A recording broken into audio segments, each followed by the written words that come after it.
1/8. I think it's 1/8, but I'm not sure. It's at least 1/8. And I guess that's typical. There's a lot of people that have 1/8.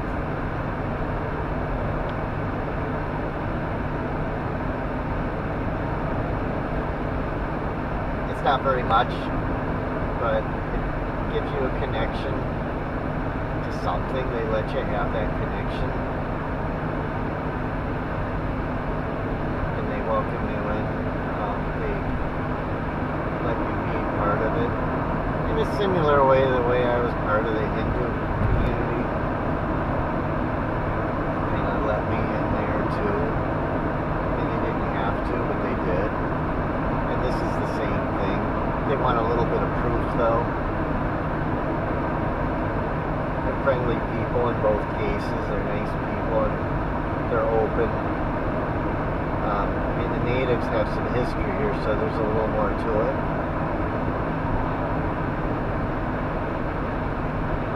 But Amma's always been very welcoming to us, and if you want to take part in their culture, you can. I mean, you're not going to get any benefits, but you're going to get spiritual benefits, which is what this is with the natives. I think most of the benefits are spiritual, and geez, we need all the spiritual benefits we can get.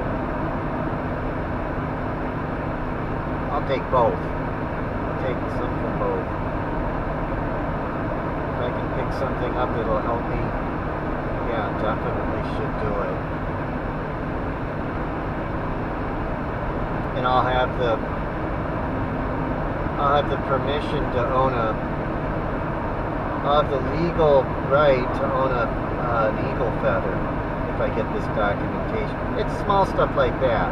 So, in America, it's illegal to own an eagle feather. Native Americans can have them though. So I would be allowed to own one. You're not allowed to, it's like a prohibited thing. You're not allowed to own I don't know how that's enforced, but you can't, I doubt that you could sell them. It's probably illegal to sell an eagle feather. And you have to be given it according to the tribe. I can't try to just go buy one. You got to be given it. So it's going to have to be given to me. That might be hard to get. If I really wanted one, I could probably get one though. I'd have to work at it. I'd have to put some effort forth to get one. But she showed me hers. She showed me her feather. She had one. She had a box with some things in it. The lady that took me in at the event, at the thing yesterday, she showed me an eagle. It was a small one. It was maybe 8 inches long or something like that. 6 or 8 inches long.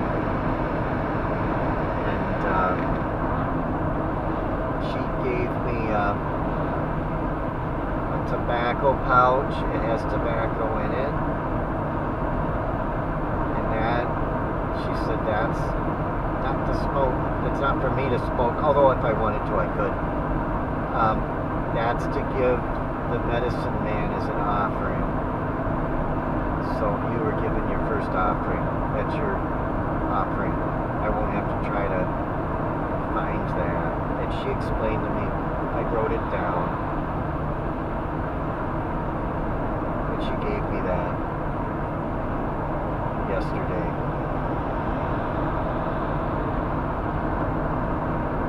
That you give to the medicine. I think you give it to the medicine man. I wrote it down what you're supposed to do though. I took notes. But they're open, they're friendly and open to try to share their culture. I mean, their culture, if someone doesn't adopt it, it could end up going obsolete.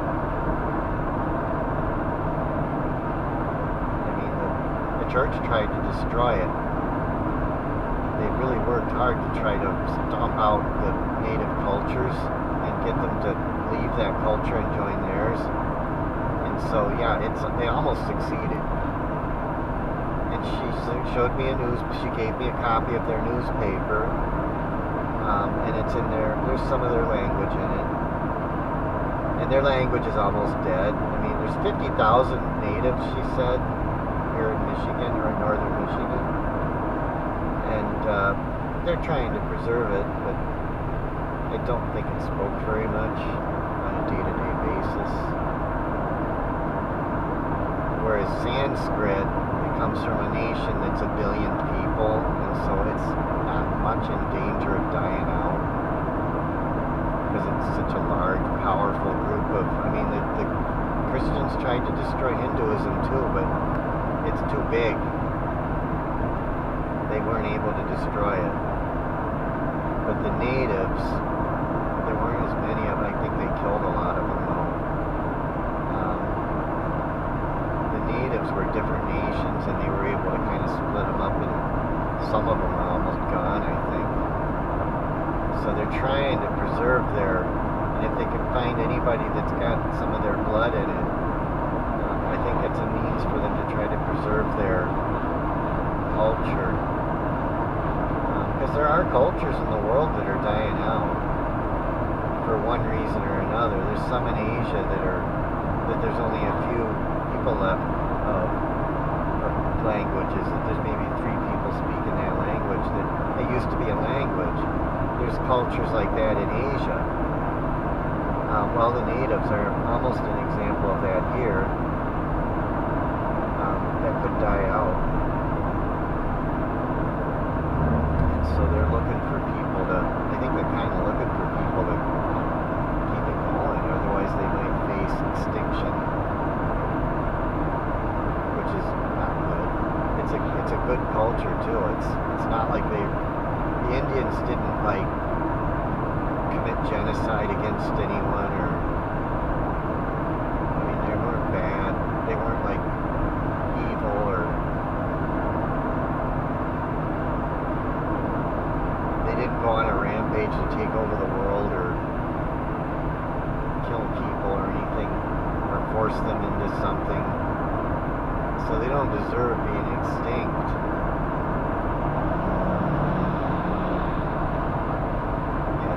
Yeah, it's the same ones. That's what they had. We had that all over Michigan. I mean, I don't remember seeing it when I went to Port Huron too much, but they had it on Interstate 75. Those type of structures. They're the concrete things, bridges, but they're kind of replacing those with just walls, or like this.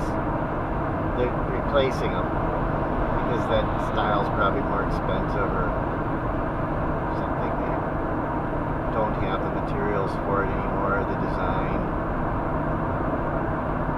But it's kind of a characteristic, kind of a unique thing.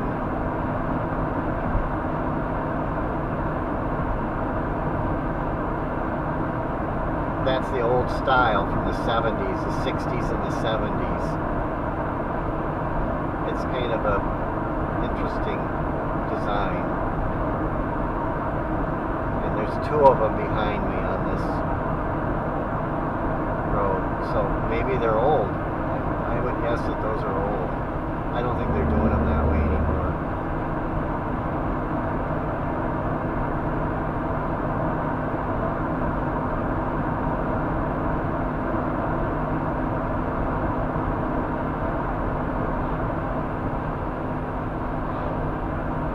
Just like the homes, go to the Sioux and the homes have a style that people aren't building anymore.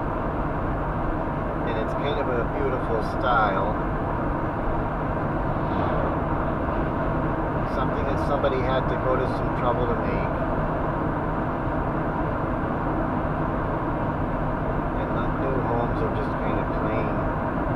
I mean, my house isn't any better.